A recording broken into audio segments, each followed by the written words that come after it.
Good morning, beautiful people. This is Dr. Sherry, your psychologist and high performance coach today. Did you know that racism is hardwired?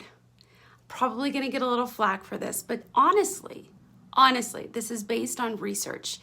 Did you know that there is a predictable preference for people to want to be like or to be around people that look just like them? This has been borne out in the research over and over and over again. And so how they do this is they will put a participant into a room of people that look differently, have different ages, the other gender, all sorts of things. And they will find out how, then they have ways to measure one's preference for who they end up going to and talking to.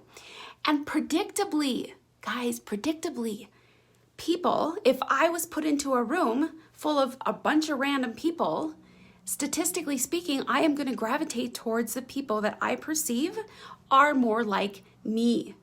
This has nothing to do with one's conscious beliefs. This has nothing to do with morality or that I'm better than you, like a belief about that. This is hardwired. And if you think about it, this was super functional in the old days.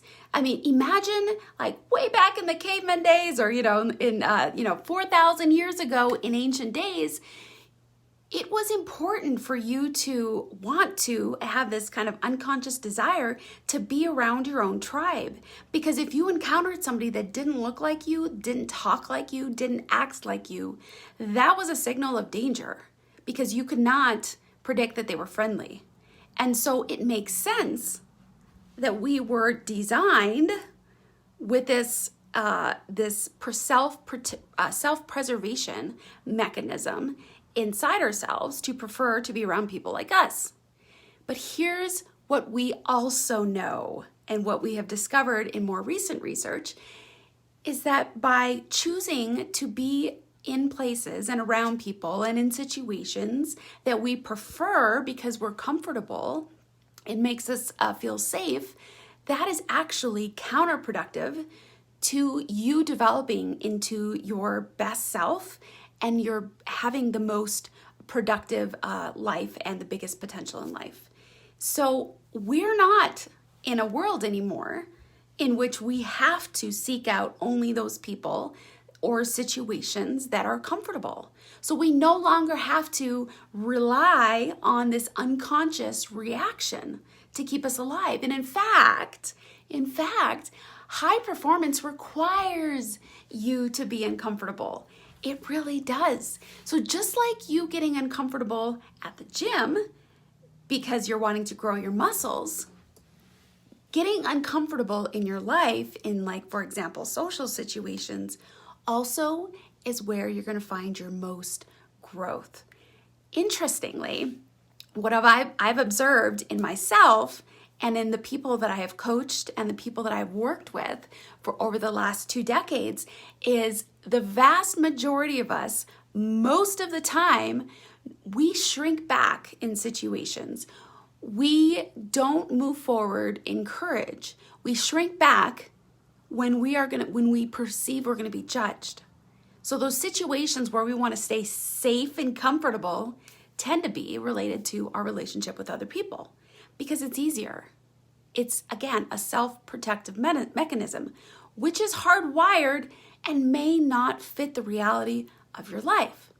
So today, to push back on this self-protective mechanism that keeps us wanting to be in a situation of safety, start to explore what daily rituals and habits and mindsets you have that are keeping you feeling safe or comfortable, because those may not be the things that ultimately lead to your most successful life experiences.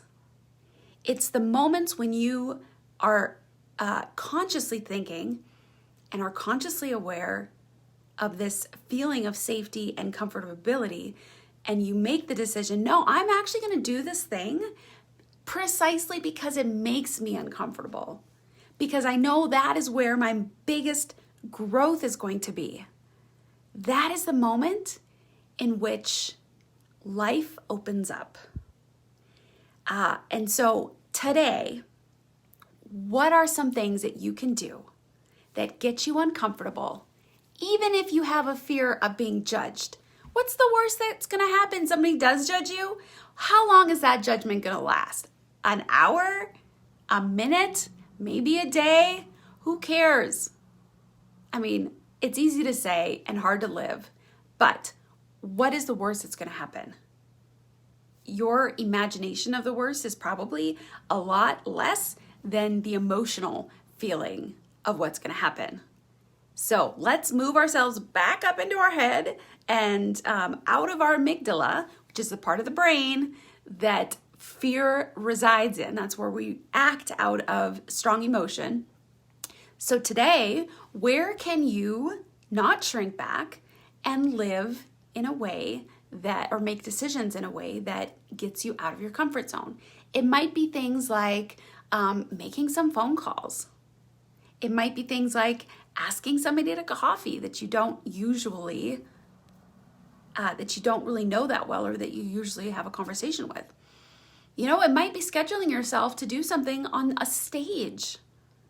Locally, we've got some open mic nights with music and comedy and all these different things, dancing. Maybe it's something like that that gets you out of your comfort zone.